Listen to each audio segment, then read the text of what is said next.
అక్షర క్షేత్రానికి స్వాగతం. నీటోపాఖ్యానం. రచన కోయి కోటేశ్వరరావు. పఠనం సుమతి చురుకంటి. శీర్షిక నీటోపాఖ్యానం. నడక చేతగాని అసమర్థులే బాటసారుల కళ్లల్లో దుమ్ముగొట్టి దారిని మాయం చేస్తారు. శ్రమకు శత్రువులైన పరాన్న భుక్కులే కపట మంత్రాలను వల్లిస్తారు. 10 మంది కష్టాన్ని కొల్లగొట్టి పండుగ చేసుకోవడమే నేటి యుగధర్మం. అధికార గణం ఆదమరచి నిద్రపోతుంటే కంటికి తెలియకుండా చూపును కూడా అపహరించవచ్చు. జ్ఞానాన్ని చెరబట్టి లక్ష్మీపుత్రుల శయ్యలపై రహస్యంగా వేలంపాట పాడవచ్చు. జ్ఞానం శీలానికి వెలకట్టి సృష్టించిన అక్రమార్కుల మాఫియాతో లక్షల ఆకాంక్షలను ఛిద్రం చేయవచ్చు.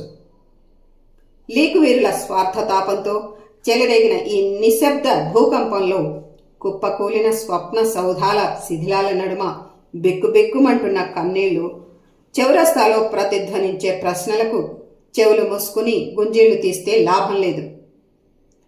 లేమి బిడ్డల్లో ఆశలు రేపి కలిమి బాబులకు కన్నుగీటే నీట్లెస్ విద్యా వైపరీత్యానికి ఏ చట్టసభ బాధ్యత వహిస్తుంది? ప్రవేశ ద్వారం చుట్టూ పొంచి ఉన్న ప్రమాదాలను ఏ దర్యాప్తు పసిగడుతుంది? కుళ్ళిపోయిన చెట్టు తొర్రలో నుంచి ఉబికి వచ్చే పురుగులను ఏ ధర్మాసనం మట్టుబెడుతుంది?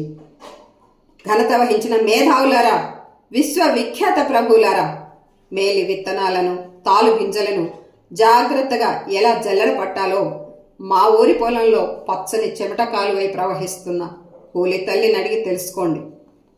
ఇలాంటి మంచి కవిత్వం అందించడానికే అక్షర క్షేత్రం వచ్చింది. ప్లీజ్ డూ సబ్స్క్రైబ్ RS అక్షర క్షేత్రం. మన కవిత్వం మన ఛానల్.